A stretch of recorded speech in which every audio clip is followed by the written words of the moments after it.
وہ زیرو ہے. ہم انتظار کر رہے ہوتے ہیں اب یہ واقعہ ہوگا, اب یہ واقعہ ہوگا. ٹارگٹ کلنگ میں آپ دیکھیں, مجھے یاد ہے پچھلے سے پچھلے سال میں نے رمضان میں جب بہت زیادہ قتل و غارت شروع ہو گئی تھی ڈاکوؤں کے ہاتھوں, اور حکومت نے کوئی اس پہ رسپانس نہیں دیا, حکومت نے کوئی توجہ نہیں دی ڈاکوؤں کو پکڑنے کے لیے, پولیس کے اختیارات بڑھانے کے لیے, رینجرز کے اختیارات بڑھانے کے لیے, تاکہ بھئی یہ ڈاکوؤں کو کنٹرول کریں. سویڈن سے ایک جوڑا آیا, نیا شادی شدہ جوڑا تھا, ان کو قتل کر دیا گیا, اس بچوں کے سامنے اس کے باپ کو ڈاکوؤں نے مارا ہے یہیں ناگن چورنگی پہ. اتنے واقعات ہو رہے تھے رمضان کے آخری عشرے میں, یعنی دھڑلے سے لوگ قتل ہو رہے تھے. تو میں نے اس وقت جذبات میں ایک بیان دے دیا تھا کہ 27ویں رات کو میرا دل چاہ رہا ہے کہ میں حکومت سندھ میں جو بھی اس کے ذمہ دار ہیں ان واقعات کے, میں ان کے خلاف بددعائیں کروں. آپ حیران ہوں گے 27ویں رات کو جب ہم نے ختم قرآن پہ دعائیں مانگنی تھی, میرے دوست کا فون آیا کہ مجھے ڈاکوؤں نے گولی مار دی ہے. اور میری 27ویں رات ہاسپٹل میں گزری اپنے ایک ریلیٹیو کے ساتھ جس کو 4-5 گولیاں ڈاکوؤں نے ماری تھی, اور پوری رات میں نے اس کے ساتھ وہاں گزاری. قسم اٹھا کے کہا جا سکتا ہے کہ دنیا میں کسی ملک میں جس میں جنگ مسلط نہ ہو ایسے حالات نہیں ہوتے. اگر ایسے حالات ہوتے ہیں تو کسی کنٹری نے اٹیک کر دیا ہوتا ہے.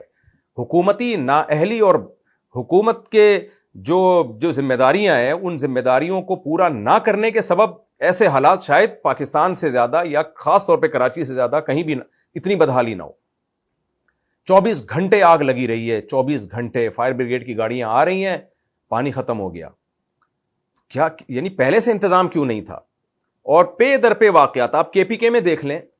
کیا دنیا میں کہیں آپ نے ایسا واقعہ دیکھا کہ دریا کے بیچ میں میاں بیوی بچے والدین اور پوری فیملی کھڑی ہوئی ہو, اور ایک ایک کر کے ان کے بچے دریا کی موجوں کے حوالے ہو رہے ہوں, اور وہ چیخو پکار 1 گھنٹے سے انہوں نے چیخو پکار مچائی ہوئی ہو کہ کوئی ہے جو ہماری مدد کے لیے آئے, اور 1 گھنٹے میں کوئی مدد کے لیے نہ پہنچ پائے, اور وہ ایک ایک کر کے, یعنی آپ خود تھوڑی دیر کے لیے تصور کر لینا, آپ کا کوئی بیٹا آپ کے سامنے پانی کی موجوں کے حوالے ہو رہا ہو اور آپ چیخ رہے ہو, آپ کی بیوی, آپ کے بچے, آپ کی ماں, آپ کے باپ, تو کیا کنڈیشن ہوگی. یہ ہو رہا ہے ہمارے کنٹری میں, اور آئندہ بھی کوئی ہمیں امید نظر نہیں آ رہی کہ حالات ٹھیک ہوں.